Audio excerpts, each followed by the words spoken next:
Perlawanan terhadap VOC di Maluku, Makassar, Mataram, dan Banten. VOC Verenik Deos Indische Company, atau Persekutuan Perusahaan Hindia Timur adalah kongsi dagang bentukan Belanda yang didirikan pada tanggal 20 Maret tahun 1602. Organisasi ini memperoleh hak-hak istimewa dari parlemen Belanda, seperti hak monopoli dan hak kedaulatan sebagai suatu negara merdeka. Setelah mendapatkan hak tersebut, VOC berhasil melakukan intervensi dalam pemerintahan dan sedikit demi sedikit menguasai Indonesia. Tindakan VOC yang sewenang-wenang kemudian menimbulkan perlawanan dari rakyat Indonesia di berbagai daerah. Berikut ini beberapa perlawanan rakyat Indonesia di berbagai daerah dalam mengusir VOC. Perlawanan rakyat Maluku terhadap VOC dipimpin oleh Kaki Ali dan Talukabesi pada tahun 1635 sampai tahun 1646. Meski perlawanan tersebut dapat dipadamkan oleh VOC dengan cepat, hal itu tetap menunjukkan bahwa bangsa Indonesia tidak tinggal diam dijajah. Kemudian pada 1650, Saidi memimpin perlawanan rakyat Maluku. Perlawanan terhadap VOC juga terjadi di Tidore, dengan dipimpin oleh Sultan Nuku. Perlawanan rakyat Makassar terhadap VOC dipimpin oleh Sultan Hasanuddin dari Kerajaan Gowa. Saat terjadi perselisihan antara Arung Palaka dari Kerajaan Bon dengan Raja Gowa, VOC langsung memanfaatkan kesempatan itu. VOC berhasil memanfaatkan Arung Palaka untuk menyerang Gowa pada 1666.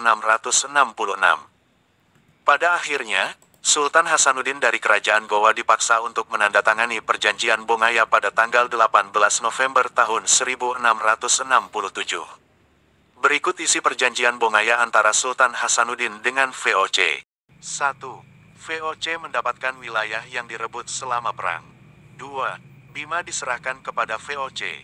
3. Kegiatan pelayaran para pedagang Makassar dibatasi di bawah pengawasan VOC. 4. Penutupan Makassar sebagai bandar perdagangan dengan bangsa Eropa, selain VOC, dan monopoli oleh VOC. 5. Alat tukar, mata uang yang digunakan di Makassar adalah mata uang Belanda. 6. Pembebasan cukai dan penyerahan 1.500 budak kepada VOC. Kendati demikian, Perjanjian Bongaya baru terlaksana pada 1669 karena Sultan Hasanuddin masih melakukan perlawanan kembali. Perjanjian Bongaya telah memangkas kekuasaan Kerajaan Gowa sebagai kerajaan terkuat di Sulawesi. Rakyat Makassar, terutama Bugis, yang tidak menerima Perjanjian Bongaya kemudian mengembara menuju daerah lain di Indonesia, seperti Jawa dan Sumatera. Perlawanan rakyat Mataram pada masa pemerintahan Sultan Agung dari Kerajaan Mataram Islam, Belanda telah mendirikan kantor dagang di Batavia. Perselisihan keduanya tidak dapat dihindari hingga VOC melancarkan serangan ke Jepara yang menimbulkan kerugian sangat besar bagi Mataram. Sultan Agung kemudian menyiapkan penyerangan terhadap VOC di Batavia sebanyak 2 kali.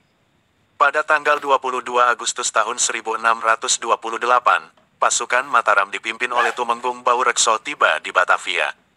Serangan pertama ini gagal dan tidak kurang dari 1.000 prajurit Mataram gugur dalam pertempuran.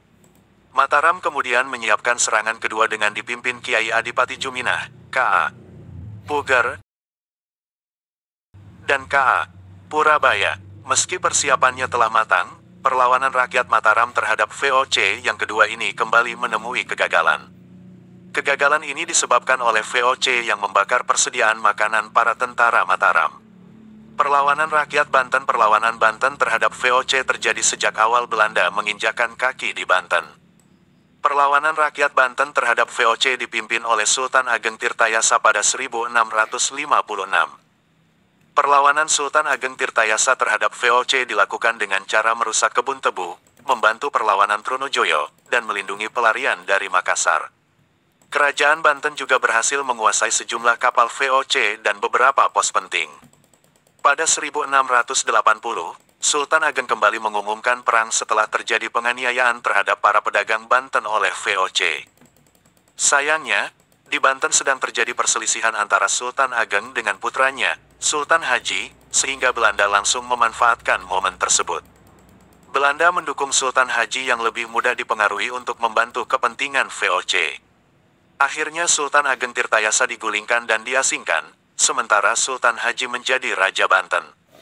Pada 1682, Sultan Haji terpaksa menandatangani perjanjian dengan Belanda yang isinya sebagai berikut. 1.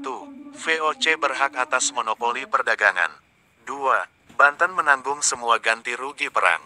3. Banten merelakan Cirebon kepada 4. VOC berhak ikut campur dalam setiap urusan kerajaan Banten. Demikian kisah perlawanan terhadap VOC di Maluku, Makassar, Mataram, dan Banten. Mengutip Kompas.com tanggal 4 Mei tahun 2021 pukul 18.18 waktu Indonesia bagian Barat. Saya Edi Karyanto mengucapkan terima kasih. Assalamualaikum warahmatullahi wabarakatuh.